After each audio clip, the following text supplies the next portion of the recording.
So, like Kyle said, my name is Joel. This session is about international ministry to international students who come to the United States for educational purposes. This presentation specifically will be through the lens of ISI, not ISIL, like Mr. Jabour was talking about. ISI, that's International Students Incorporated. It is the oldest parachurch ministry to minister specifically to international students, 1950s. I have to really be on point today because my boss is in town, and so my employment hinges on this presentation. So if I don't raise all the support I need today. So what I want to do, this presentation is broken up into three parts. The first one may seem elementary to you. You're coming from church leadership positions. Bear with me on that. I'm providing that to you just to show you my perspective of where I'm coming from and why I believe ministry to international students is important. That's going to be the first part, and this is the right button. Never used this. Okay, so we're going to talk about God's sheep, and we're going to talk about the church's role in God's plan for his sheep. Part one is a theology of missions. This is where some of you get up and leave and you say, well, who do you think you're talking to? We're pastors and elders and pastors' wives and that sort of thing.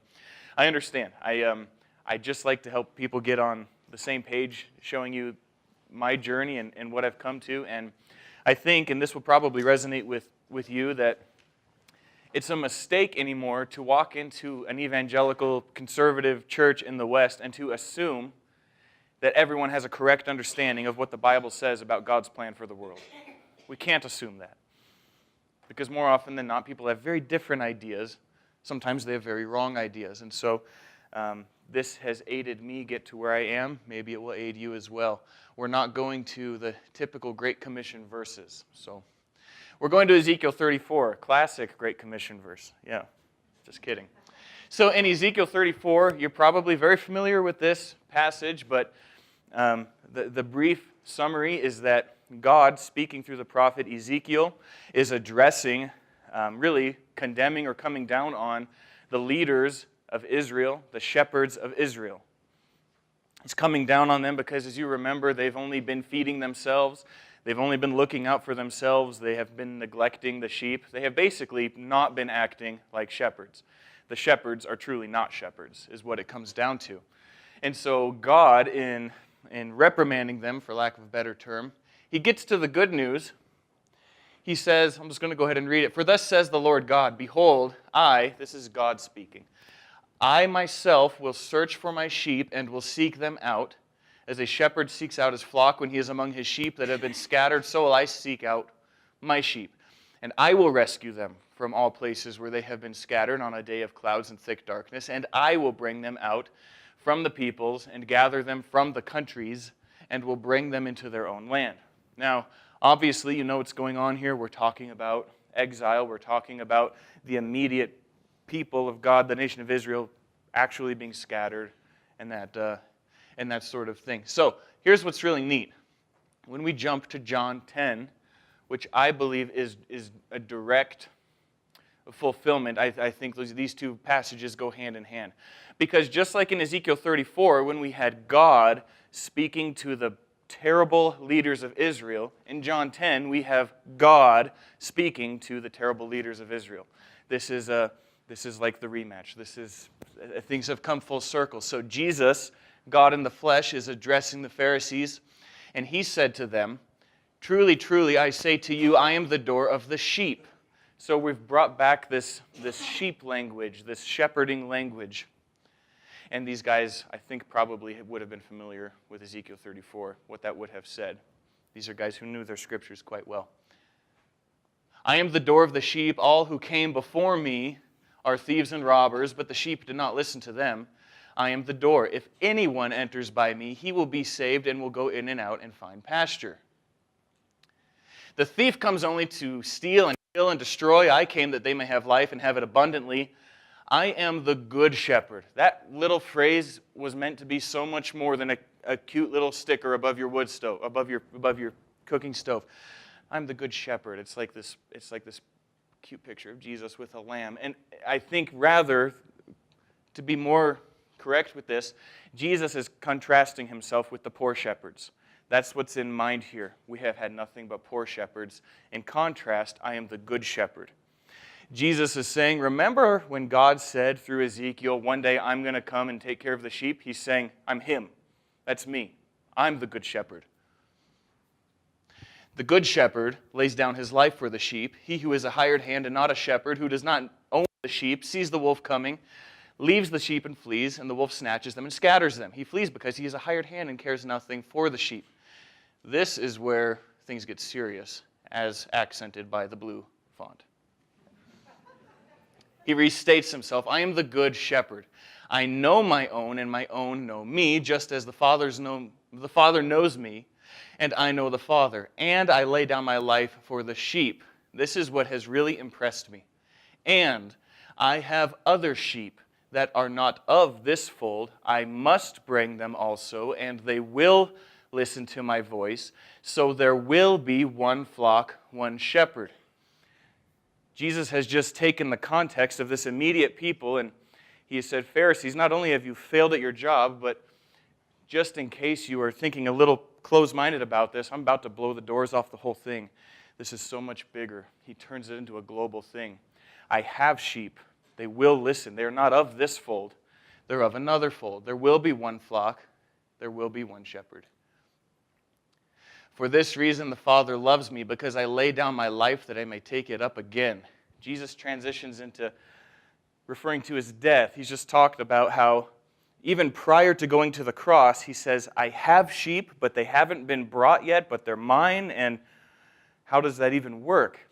He hasn't even gone to the cross yet. And why is he talking about his death? He was just talking about taking care of his sheep. How can he do that if he dies? No one takes it from me, but I lay it down of my own accord. I have authority to lay it down. I have authority to take it up again. This charge I have received from my Father. So, God telling the poor shepherds that he's the good shepherd and that he is here to take care of his sheep, and he somehow ties that in with his death. What do we do with that? And it takes me straight to Revelation 5. And I'm just going to read from it. What does Jesus' death have to do with bringing in the sheep to the fold? Listen to the new song that's sang, to the slain lamb. Worthy are you to take the scroll and to open its seals, for you are slain, there's his death, and by your blood, or by your death, you ransomed people for God from every tribe and language and people and nation. You have made them a kingdom and priests to our God, and they shall reign on the earth. In other words, very simply, what did the death of Jesus accomplish? It purchased sheep. The death of Jesus purchased sheep. When he can claim before his death that I have other sheep, they're going to come. Jesus is not just a big fan of diversity who just really, really would like a colorful scene in heaven. So, boy, wouldn't it be nice if we could get some people from here, there, and some people from here, there. I believe Jesus is speaking with people in mind. I have sheep. There's no guesswork here. He speaks with certainty. They do know me. I know my own. They know me. They will come. There will be one flock. And those sheep were purchased by the blood of Jesus. And they're out there. They're out there right now. They've been out there throughout the ages. And they need to be brought in. That is where I get with my theology of missions, is that these people are prized by Jesus. He has called them out of darkness and into light, or is in the process of, and the church somehow has a role in that. This is going to be the shortest portion of the presentation. It's one slide. Are you ready? Here we go. This is what I'm trying to say. If Jesus' mission is to bring in the sheep, and I believe it is, and if Jesus lives in his church, which he does, then bringing in the sheep is the mission of the church. This is not just an attempt at diversity. This is bringing in what's been bought and paid for. That's my theology of missions. I hope that makes sense. But if not, we're still moving on to part 3. Bringing in the sheep is the mission of the church. That's what I've been working toward trying to show. So, with that in mind, let me tell you why ministry to international students in the United States is what my immediate boss, Dave Sodergren, likes to call the most strategic ministry in the world. It's a bold claim. Maybe I can convince you. I don't know. But rather than starting with international student ministry, I'd like to start with what I call the traditional, for lack of a better term, I'll call it the traditional missions model. Okay? And now please understand that I'm not trying to prove here that the model I'm going to show is meant to in any way trump the traditional model, but I think at the very least working alongside it can make global missions much, much more effective. So, who here comes from a rural church in Montana? Or Idaho or Wyoming or Washington or whatever. So, that's been my context growing up as well. And usually inside of every church, somewhere there's a bulletin board with the missionaries, with little push pins. These are the missionaries we sponsor. This is where they are. Here's a copy of their newsletter, that sort of thing. I'm going to use my church, my current church, mostly as a model of what a church in Montana might look like in terms of their global effectiveness. So, okay, well, Brazil's a no-brainer. Everybody sponsors a missionary in Brazil. I'm just getting that one out of the way. Okay, through one organization or another, we're somehow tied to Brazil. Okay. Maybe, okay, so our church, for example, we support Dr. Saji Lucas in India, Reaching Indians Ministries International. They equip and train Indian pastors to go to Indian people. We have a hand in that. That's one thing we do. Let's stay in India for a minute because we've got Aaron and Brianna Brooks. They're a family from our church who we have sent to work in the western part of that country for now. Okay, China, we're always doing, the church is always doing something with China, it would seem. Maybe your church has someone in China. We have people in Central Europe who we sent there, goodness, 20 years ago, I think. And just for good measure, we've got the Burkharts who are working in an Indian village in inland Alaska, ministering to the people there. Okay, in addition to this, you might have local radio stations, you might have local different charities, you might have your things like Love Inc., Zoe, those sorts of things. But I'm wondering, does this resonate with anybody as maybe what, does this seem out of line? Was this typical of maybe what you would see in a rural Montana church? Maybe more missionaries, maybe less missionaries. I'm just trying to give a general... You don't have anybody in Africa? No. Oh. Letitia's in there right now. Oh, yeah. Yeah. That's just very part-time. Yeah, I'm thinking, no, we don't. Ed didn't know that, though. You could have used. Yeah. Okay, one more imaginary line to Africa. Oh, it's the equator. See it? Okay. Now, this is what missions has generally become in the West, is we find a place with tremendous need, and the need is real. And we find a family or a couple or a single or whatever who say, you know, we think we'd be willing to go there. They go through the training process, the support raising process, and then the family is sent to that country where they're going to learn the language, they're going to learn the culture, they're going to learn how to figure out school for their kids, how to adapt to new food, all these things, and they're going to try to assimilate as best as possible into that culture so that they can be effective there.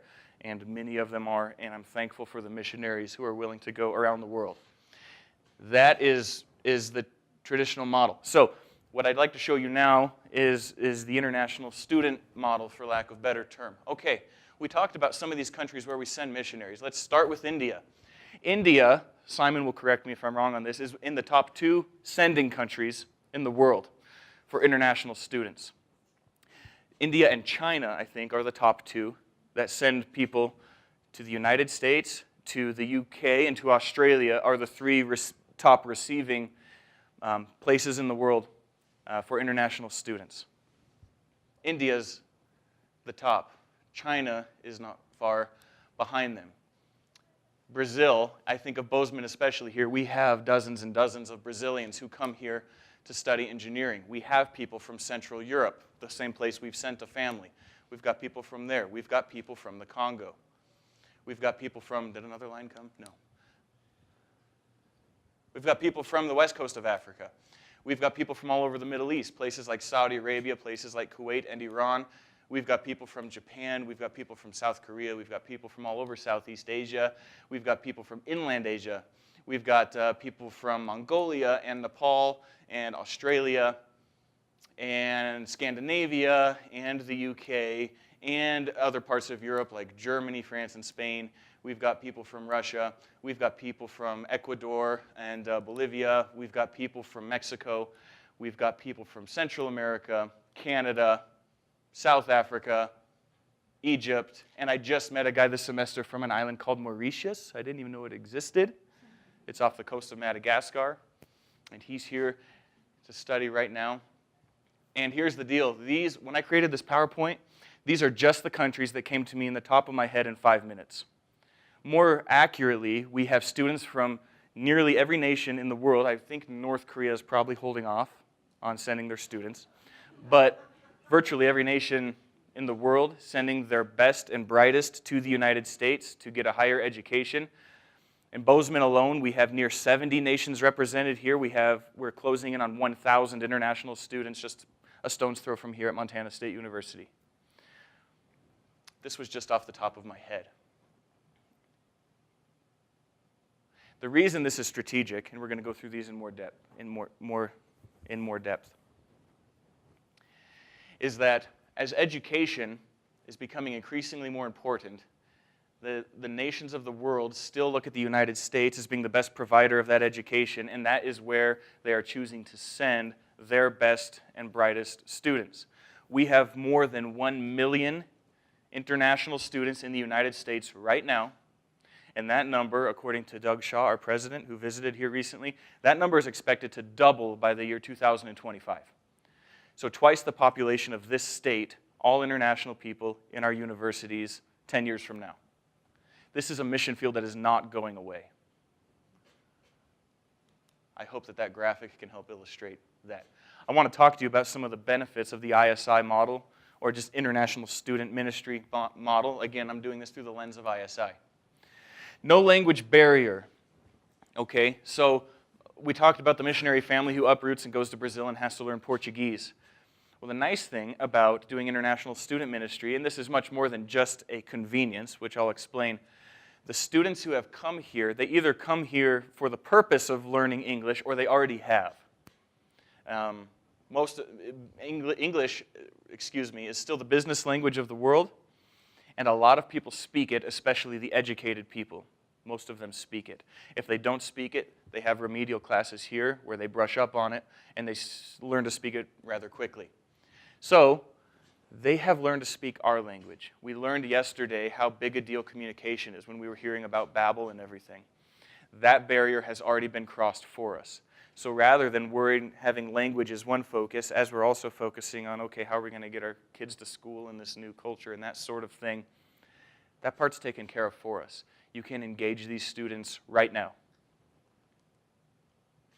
No support raising for returnees. Let me explain this.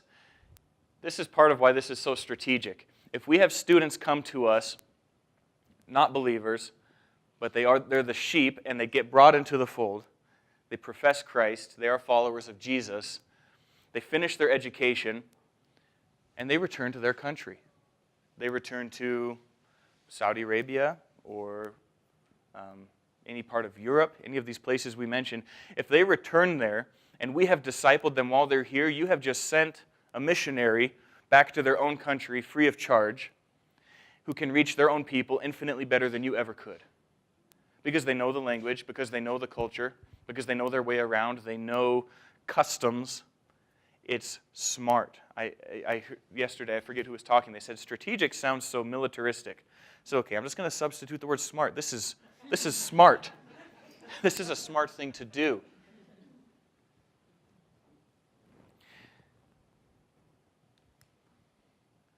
Like we just talked about, the ethnic and cultural barriers. Asaji from India told us, I think someone in our church, when he was there speaking, asked, well, what can we do? Can we come? And he said, no.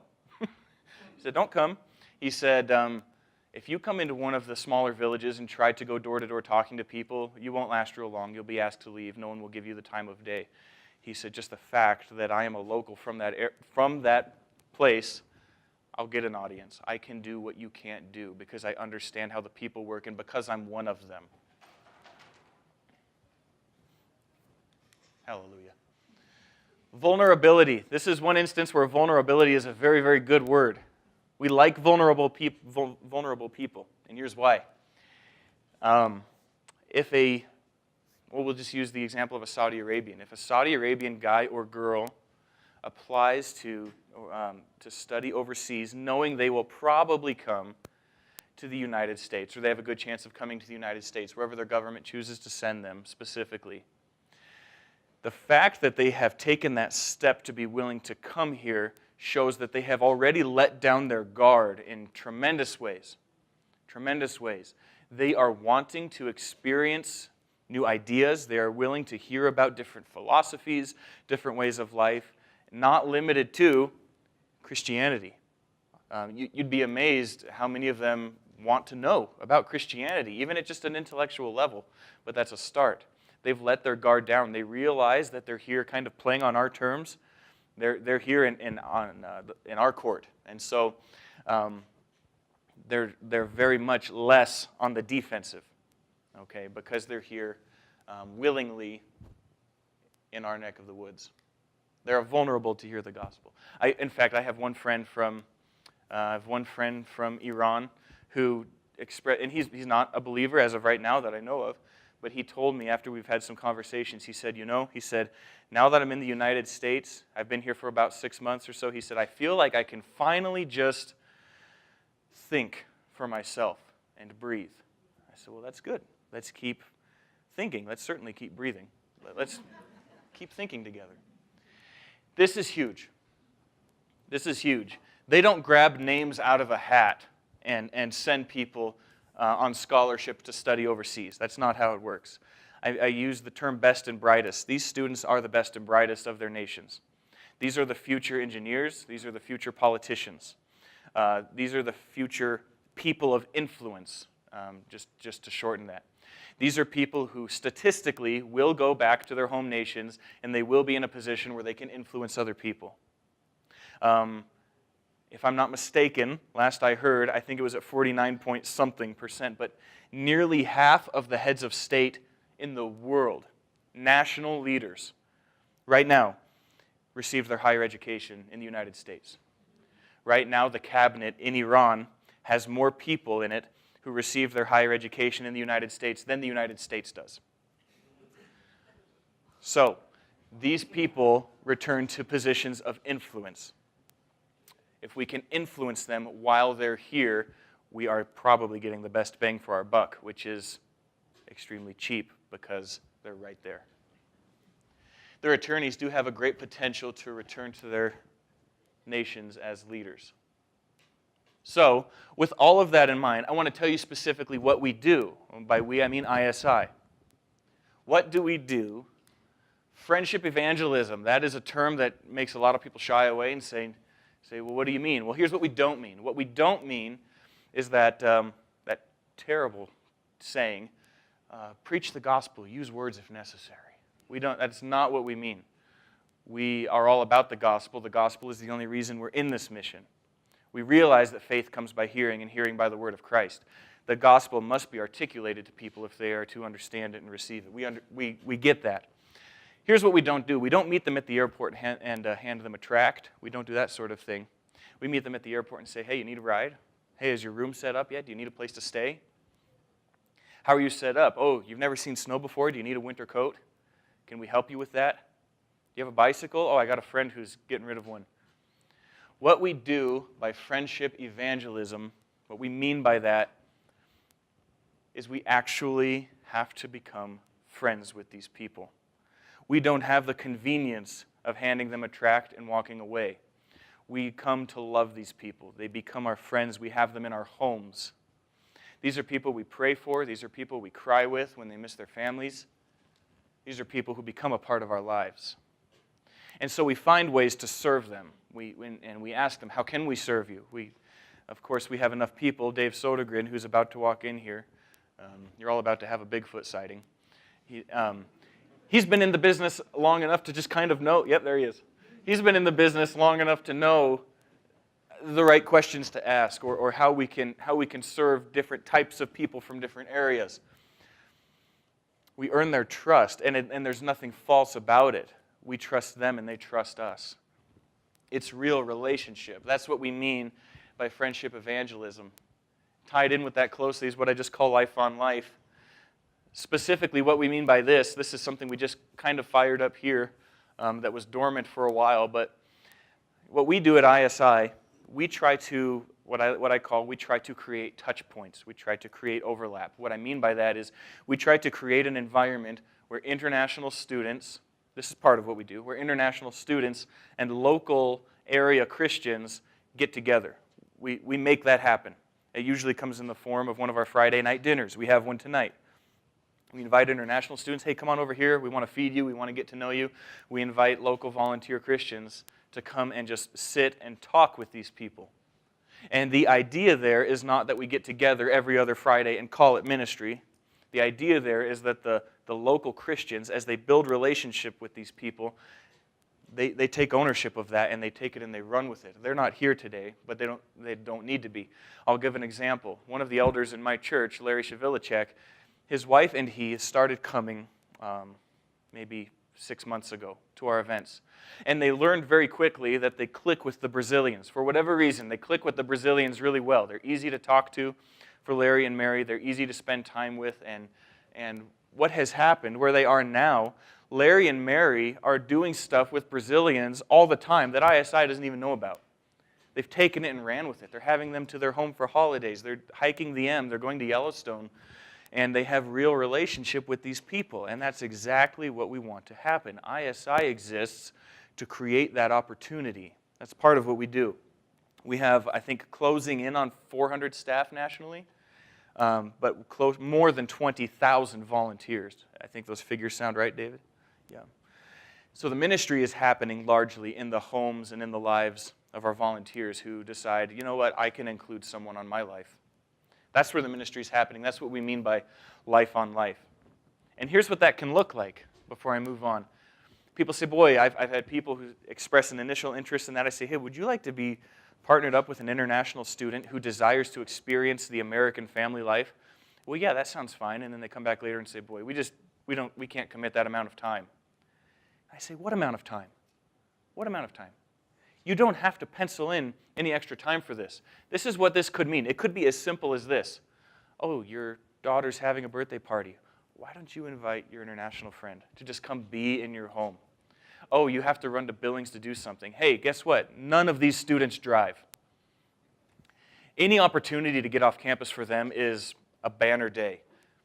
Kyle has had students come do yard work at his house before, but they love it. Yeah, they did more than just yard work, but hey, he needed some help with this. And here's something they're not used to. Here's something they're not expecting, is for an American person or family to approach them and say, can we have a relationship just for the sake of it? They're not used to that. They don't see that coming. And you will be amazed how far hospitality goes with some of these people. It is a very big deal to them. Just include them on your life. Hey, you want to come over every other Friday? Why don't you come over for dinner? Okay. That's what we mean by that. Simply include them. Because it is a sad statistic. I don't want to throw too many stats at you, and I don't even remember. But I think close to 70%, these guys will correct me, international students who come to the U.S., I think it's at least 2/3 of them, will never be invited to set foot in an American home. Obviously, much less into an American church. But it's something they desire. M28, I'll talk about M28 just real quick. That's Matthew 28. This is the Bible study model that ISI has adopted and adapted, I guess I'll say, for international student purposes.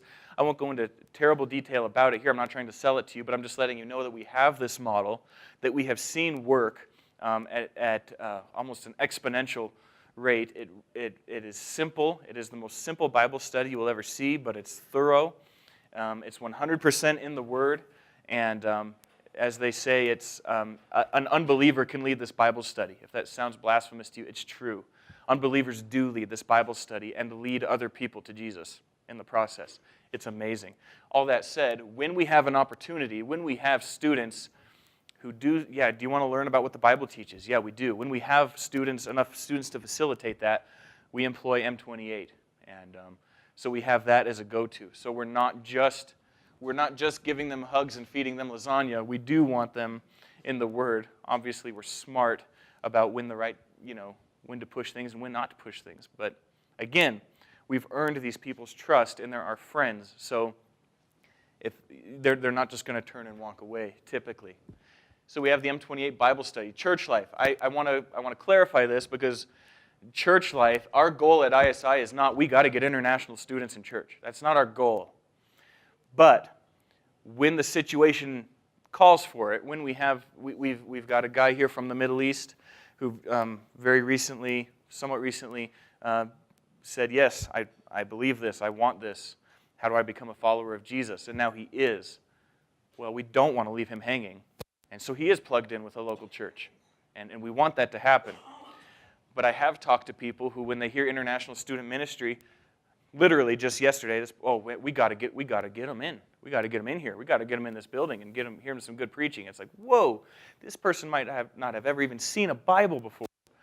And you want to push them away by bringing them into your, that's not smart. I used the word smart earlier. That's not smart. So we want to be smart about what we do. If the best environment for these students to learn and to grow is with other people of their own nation in a small group setting, and that is going to serve them, at least in the meantime, better than a Western context church, we're going to go with that.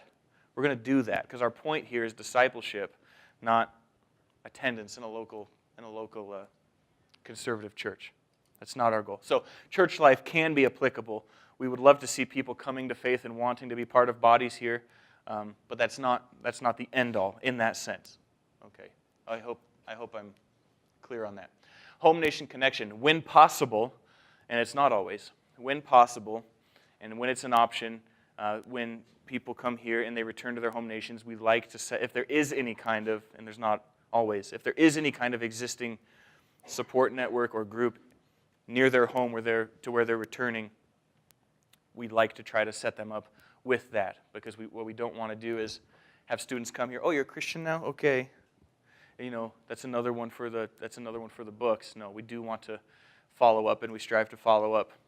It's not always the easiest thing to do because, again, to some of the places these students are returning to don't really allow for it in some ways. So that's what we do in general. We serve international students. We befriend them with a genuine relationship, and we desire to see them come to faith in Jesus. And that is the goal we pursue with ISI here at Montana State University and at other universities around the nation. So, now, here's the deal. What can you do? You're thinking, okay, this is great, but I'm from Ovando, or I'm from Ekalaka, or whatever. Any of these small town places. Montana is different from many places. Yeah, we're spread out. We're small communities. If you're wondering, if I'm in a rural church in the middle of nowhere, we don't exactly have a booming international population. What in the world can we do? I understand.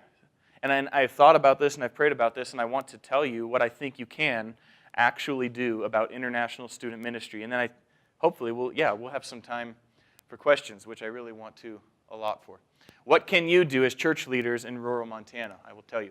This is the Sunday school answer, I know. But seriously, you need to pray for this mission. At MSU, being in your state, at the U of M, where there is no established ISI or ministry in that sense. Well, by the way, we have the most international students in the state here in Bozeman. The U has about half what we have, and then scattered community colleges have students as well. The most important thing is your prayers. We covet them and we need them. If that's what the relationship is between me and you, is that you are praying for what's happening here at Bozeman, I want that, and I want your contact information so I can keep you updated with prayer requests. You saw I have a table out there. I hope I'll be out there right after this, and I have a sheet where I want to know how to contact you, if for no other reason, to let you know how you can be praying for this strategic ministry right here in Bozeman. So please pray for us. 2, find the sheep in your community. Well, I'm a pastor. That's kind of what I do. Well, I understand. What I mean by that is, we were just listening to Josh talk about native ministry. There's 1 or 2 natives in Montana. Do you have any in your town or in your community? What about migrant workers? It's people who generally are considered not like everyone else in one way or another, in this case ethnically?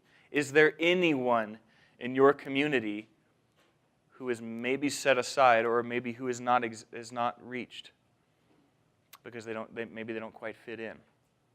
Find them. Make efforts to find them. That's a good thing to do.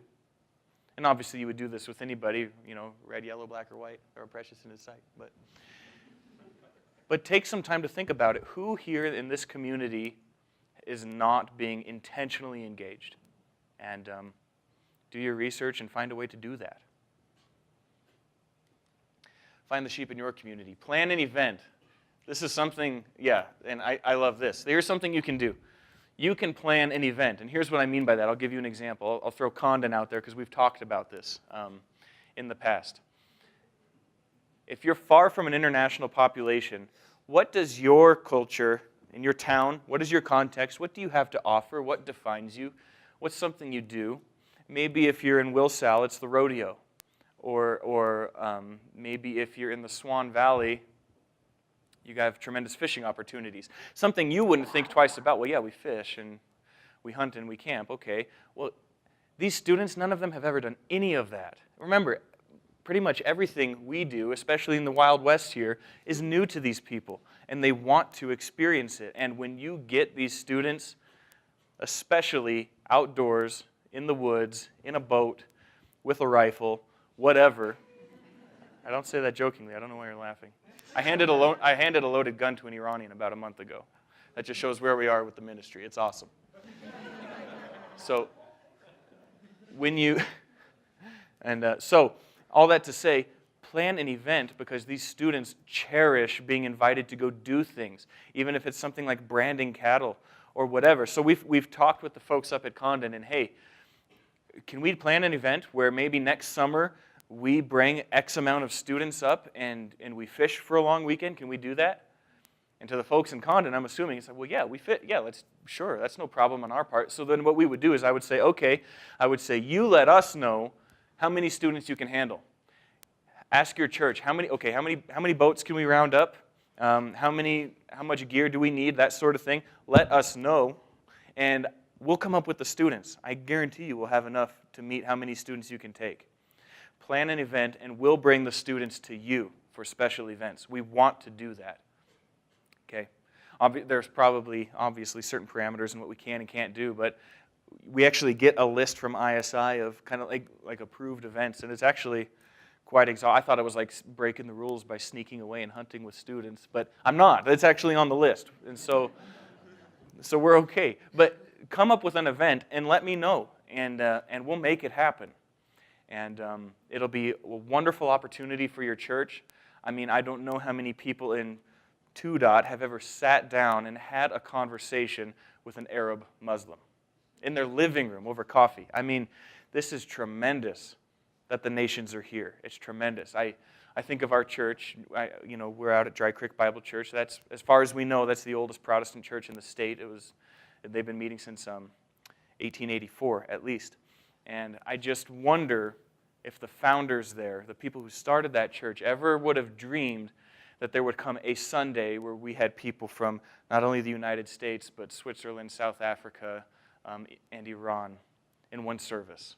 And that actually just happened a few weeks ago. And this world, this country is changing. Montana will be probably the last on the list, but we are becoming more ethnically diverse.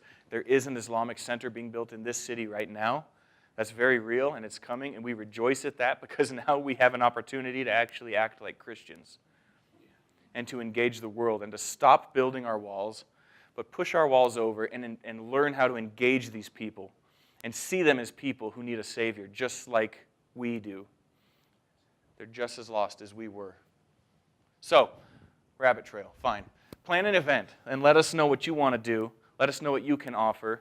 And we'll talk, and we'll find a way to make it happen. That's something you can do. And obviously, you couldn't get away without me saying this. You can support the mission. This is a real mission with real people that takes time and effort and energy. Finances are a part of that. And right here in Bozeman, we have 2 staff people, Dave and myself. Kyle is planning on coming on staff here sometime in the near future. And there's real need there. And I don't mind telling you that. I don't feel weird about telling you that. I still have about $700 a month worth of support I need to raise. That's just me, in order to do the mission effectively. So that's where I am. Dave's in a similar situation, I think. He's tired of eating ramen and Cheetos, so he could really use it. Well, no, he's not. It's amazing what you can do with ramen and Cheetos. But, so at the very least, I just ask you, as I ask you to join in prayer for the mission in general, consider whether or not that's something you would like to be a part of, to help us function at full capacity, I guess. Fire on all cylinders sort of thing.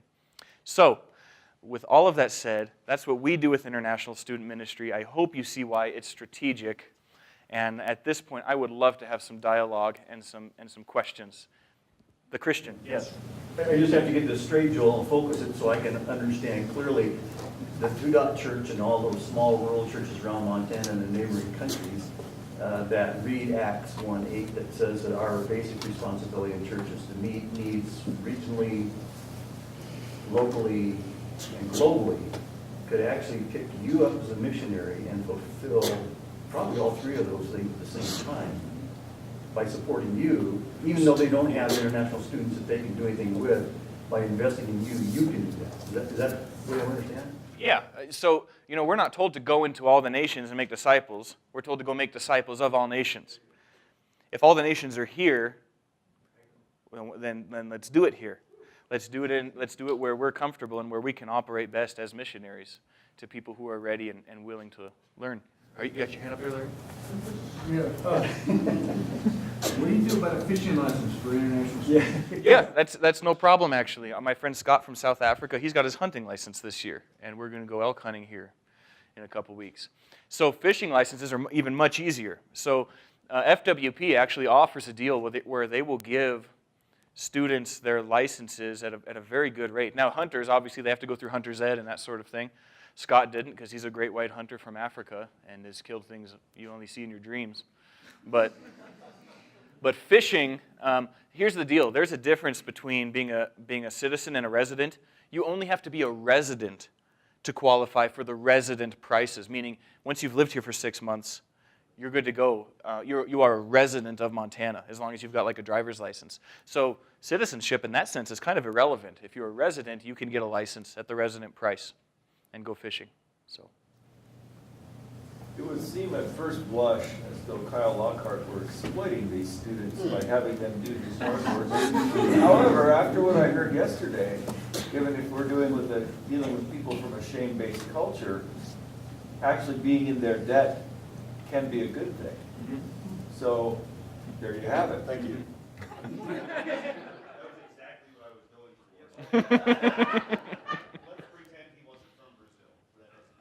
That doesn't count. hey, I had same guy. I had him drag my deer out too. So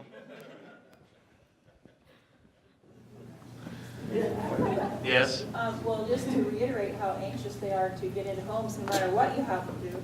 I invited one for Thanksgiving, and he said, "Oh, yes, I would love to." And then he said, "What is Thanksgiving?" Yeah. So he said yes before he even knew what he was getting into. Yeah. They just are so anxious to get into. We've connected well with the Iranian students, or I guess Persians as a little broader category. But the top left photo there, just one of them mentioned in conversation the upcoming Nowruz. I said, "What's Nowruz?" Showing interest in them. And oh, well, it's basically the Persian New Year. We've been celebrating it for years, Oh, well, what do you guys do for that celebration? Well, they told us this, this, that, and we jump over fire. I said, sold. So we had a big Nowruz celebration at my parents' house with people from Iran and Afghanistan. And that meant so much to them because no one else was making that effort. So you gave a lot of statistics. Do you have any statistics of this 1 million students that come here? Maybe go home Christian? I don't, off the top of my head. And here's I'll share this quickly. We realize that most of them will not go home Christian. We realize that. So best case scenario, they do. But worst case scenario, we want to leave them with a positive impression of Christianity. And we do have stories of how even just those who just leave with a good perception of Christianity, how that we have no idea what will happen down the road. no idea who's going to speak into their lives. So either way, they're leaving here in that sense in a better state than when they came here. But no, I don't have that statistic off the top of my head. What about overcoming their suspicions, their skepticism? Oh, you just want to be my friend so you can shove religion at me.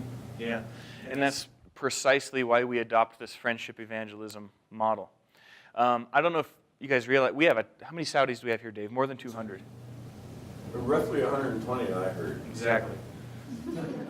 Like I said, a little less than 200. The men especially are scared to death to have a conversation with American men because as far as they know, in our minds, they've all got bombs strapped to them and they're all here to just destroy this country, and they think that we have this very wrong idea of them, and many of us do, let's be honest. The guy behind the gun counter at Sportsman's certainly has the wrong. I've had a talk with him. So a lot of us do have the wrong idea. And so when an American guy engages them, they are completely, they don't know what to do. And if you're, it's just as long as you're smart about it and just be genuine with them. Just be genuine. Do you need help with your English? Can I look over your homework? Is there anything you need help with? I mean, just be real with them. And even if not at first, the walls generally do come down. And I have yet to have a personal relationship with any of these people who I meet with regularly. I've yet to have that, and the gospel has not come up. The gospel gets articulated to all of them at an appropriate time and place in a safe, trusting environment. So. You referred to Chevelle's earlier, but do you know the story of Mary with the gal? Yeah. I don't know if you want to share that, but Yeah. I think that's a good example of where... Yeah. Recently, there was a Brazilian girl meeting with who knows Larry and Mary, and she ended up attending a weekend type retreat with some college ministry. I think she was on a crew. Okay, sure. Yeah. So she came back from that, and she was really struggling because this flew in the face of everything she'd ever been taught, and she thought she believed it. And she went to Mary. She could have gone to anybody else, but she had confidence in Mary, and she went to her and said, "Can we talk about this?" And so this is an issue she's still wrestling with, but that just shows you the intention of what we want. We're friends with these people, and they can trust us, and that's the key to everything. So, yeah, but that's something they're struggling through. But she went to Mary when she could have gone to anybody, and she told her things in confidence that she didn't tell many other people. So, yeah. Is there a chance when you have them in your home that you can totally offend them and turn them off by pictures, magazines, clothing that you wear? Well, we're not going to have pork ribs very often, but if you are going to offend somebody to the point where they up and leave, you've got to really be trying. That's been my experience because like we talked, I forget who was talking yesterday, but well, I think it was Steve Saint, and you've got to really try because again, they understand that they're in our country and that we don't understand them just as much as they don't understand us yet. So more often than not, there's tremendous grace extended there, and it is entirely appropriate. Just ask. Just ask them, hey, I'm not sure about this. Is this an issue where you come from? And, just ask them. And if it's already at the point where they're in your home sitting down with you, they'll tell you. But you have to try pretty hard to to turn them off that bad. Well, if anybody, it's a spiritual gift. Yeah. What else? Any other questions? Any other thoughts? Going back to what Grandy was asking, I had a Muslim student from Kazakhstan say to me, if I never become a Christian, could we still be friends? And I said, absolutely. And that really kind of broke down a barrier that we saw, just because he said, if I never become a priest, we could Yeah. still be friends. So I think we've got to be open and honest. Yeah. This is Jim Spady. Jim is the patriarch of ISI in Bozeman, and he says he's retired. Nobody believes him, But he's done this ministry here for a long time. But so yeah, we have a tremendous amount of time. The other thing, I didn't mention this, I'll just throw it out there. You see these two fellas, when we had our Bigfoot encounter, the two guys on the edges, they're both from Nigeria. They're both good friends. And we do get international students who come to us already Christians, already believers. And so we don't say, oh, man, give us the unbelievers. We say, yeah, come on. And so right now we have a Bible study on campus for all international believers. And there's usually between 4 and 7 people who come to that. But we want to disciple them and develop them while they're here as well, because we understand how strategic it is to have them in class every day on campus with interacting with other students. So we don't neglect the international Christians who come to us. Just a thought too, if you're from a little place where as long as there's a high school accessible, you may not have college internationals, but the foreign exchange program is alive and well in Montana. And there may be ways, if you're in good terms with the school and so forth, that maybe an event that would showcase an international student at that level. So they're there. Let me just piggyback on that. Even if you're not hosting an international, a foreign exchange student for high school, families that host them love it when other families invite them and embrace, include them, like you had mentioned. Yeah, absolutely.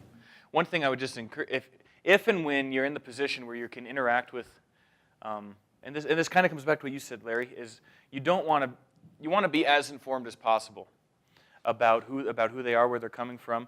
And there's simple resources. One that I love is the Operation World Book. Just, this person's from Egypt. Let me flip over there. What's going on in Egypt right now? What's the political scene? What's the economic scene? That sort of thing. But do your research. Goodness, with the internet these days, and I realize that people in 2DOT might not have that.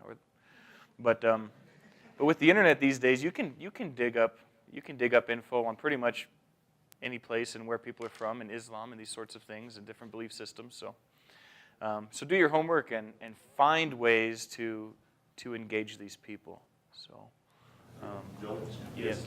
It seems like a lot of people that we've talked to that are interested in meeting with internationals or that we think would do well at it are fearful that they have nothing to relate to with international students. And why would I be able to do that? Because I don't have a way to start a conversation. Yeah, and here's the deal. Here's the deal about anybody in this world. Anybody and everybody you engage with, these are people with plans, with dreams, with fears, with hopes and aspirations, with a past. These are people with sin. These are people, and painting broadly, these are people just like us. They have expectations and they have hopes. And so just at a very human level, you have a tremendous amount in common. The other thing we offer too, as we are, Bozeman, is we're becoming more and more a hub for the region in terms of leading the international student ministry. One thing we do too is a family says, well, I'd love to have this person in my home, but I don't even know where Bangladesh is. I don't know how to, I'm nervous. What if I say, come talk to us. We can offer at least some very basic training in how to engage these people. You're worried about what to cook, rice and vegetables, you're safe. Fish, you're generally safe. Across the board, generalizations like that. We can help alleviate some of these fears. So training is part of what we can do and what we do with our volunteers. I don't know whether this is part of it or not, but it seems to me like by having an international student from Bangladesh would be an opportunity to learn about what they're about. Yeah.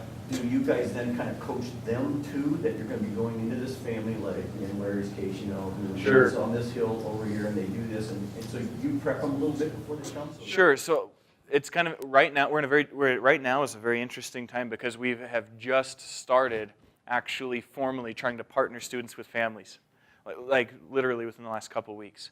So yes, that is something we will do because we realize both sides might be a little anxious of the unknown or what they're looking at, and we just want to encourage both sides.